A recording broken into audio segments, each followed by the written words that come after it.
Assalamualaikum warahmatullahi wabarakatuh. Hai friend, pada kesempatan kali ini kita akan membahas materi tentang sistem sensorik pada manusia.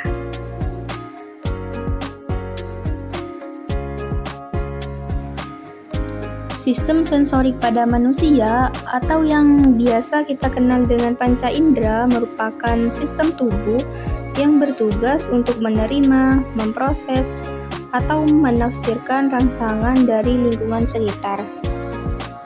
Kemudian, rangsangan dari lingkungan sekitar yang diterima oleh indera akan diubah menjadi sinyal listrik oleh reseptor khusus dalam organ indera. Sinyal ini kemudian dikirim melalui jaringan saraf menuju sistem saraf pusat, yaitu otak dan juga sumsum tulang belakang. Di otak, sinyal-sinyal tersebut diproses dan diinterpretasikan menjadi informasi yang bisa kita pahami, seperti melihat warna, mendengar suara, merasakan bau, mengecap rasa, atau merasakan sentuhan dan suhu. Jadi, proses ini memungkinkan kita untuk memahami rangsangan yang terjadi di sekitar kita dan meresponnya dengan cepat dan tepat. Sistem ini terdiri dari 5 jenis indera utama, yaitu indera penglihatan, pendengaran, penciuman, pengecapan, dan indera peraba. Masing-masing indera memiliki reseptor khusus yang peka terhadap rangsangan tertentu. Misalnya, mata memiliki reseptor yang peka terhadap cahaya, telinga peka terhadap getaran suara, hidung peka terhadap partikel kimia di udara, lidah peka terhadap molekul rasa, dan kulit peka terhadap tekanan serta suhu. Saat reseptor-reseptor ini menangkap rangsangan, mereka mengubahnya menjadi sinyal saraf yang kemudian dikirim ke otak untuk diinterpretasikan. Dengan cara ini, sistem sensorik membantu kita memahami, merespon, dan juga berinteraksi dengan dunia sekitar. Hal ini bukan hanya penting untuk pengalaman sehari-hari, tetapi juga untuk keselamatan kita dalam mengenali ancaman atau bahaya lingkungan. Macam-macam panca indera. Yang pertama, indera penglihatan, yaitu mata. Mata berfungsi untuk menangkap cahaya dan warna dari lingkungan. Cahaya yang masuk melewati kornea dan lensa mata kemudian diterima oleh retina yang berisi sel-sel fotoreseptor. Sel ini mengubah cahaya menjadi sinyal listrik yang diteruskan ke otak melalui saraf optik, sehingga kita bisa melihat bentuk, warna, dan gerakan. Proses ini sangat cepat sehingga kita bisa melihat dan mengenali benda-benda di sekitar kita secara instan. Misalnya, ketika kita berjalan di jalan raya, mata kita menangkap cahaya yang dipantulkan oleh kendaraan, trotoar, dan lampu lalu lintas. Informasi visual ini kemudian diproses oleh otak untuk membantu kita mengidentifikasi kendaraan yang mendekat, menentukan kapan aman untuk menyeberang, dan mengenali arah jalan. Begitu pula saat kita membaca buku atau melihat layar, mata dan otak bekerja sama untuk menginterpretasikan teks dan gambar, yang memungkinkan kita memahami informasi dengan jelas dan tepat. Mata juga membantu kita untuk menikmati keindahan alam, seperti warna-warni bunga atau menonton film dengan detail yang memukau.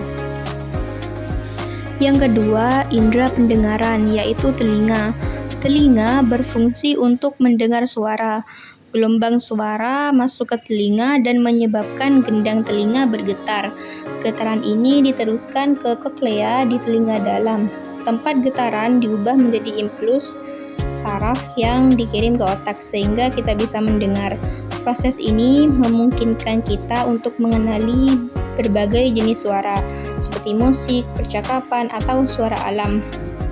Misalnya, ketika kita mendengarkan musik, kita bisa menikmati melodi.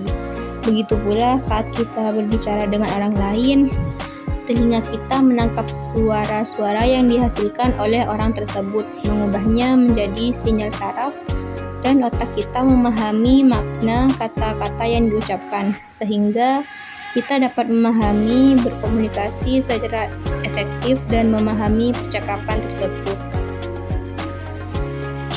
Baik, saya akan menjelaskan pemateri ketiga, yaitu tentang indera penciuman atau hidung. Hidung ini berfungsi untuk mencium bau. Nah, ketika partikel bau itu masuk ke hidung, mereka mengenal sel-sel reseptor di lapisan olfaktori, seperti bagian dalam hidung. Mungkin sel-sel ini mengirim sinyal ke otak yang kemudian mengenali bau tersebut. Nah, itu fungsi dari indera penciuman. Selanjutnya yaitu indera perasa atau lidah. Nah, lidah ini berfungsi untuk merasakan rasa seperti makanan atau minuman dan lain-lain. Nah, lidah juga memiliki papila yang di dalamnya terdapat reseptor rasa atau kuncup rasa yang bisa mengenali seperti rasa manis, asin, pahit, asam, dan umami. Nah, reseptor ini mengirimkan sinyal ke otak yang membuat kita bisa merasakan rasa makanan. Yang terakhir itu tentang indera peraba atau kulit. Nah, kulit ini berfungsi untuk merasakan sentuhan, tekanan, suhu, dan rasa sakit pada tubuh kita. Nah, di bawah ini ada permukaan kulit yang terdapat reseptor saraf yang peka terhadap rangsangan-rangsangan yang ada di kulit kita. Seperti reseptor-reseptor tersebut juga mengirimkan sinyal ke otak untuk diinterpretasikan sebagai sensasi tertentu. Nah, itu adalah materi terakhir tentang panca indera. Mungkin hanya itu yang dapat kami sampaikan. Semoga apa yang telah kami sampaikan bisa bermanfaat bagi kalian semua. Thanks. Wassalamualaikum warahmatullahi wabarakatuh.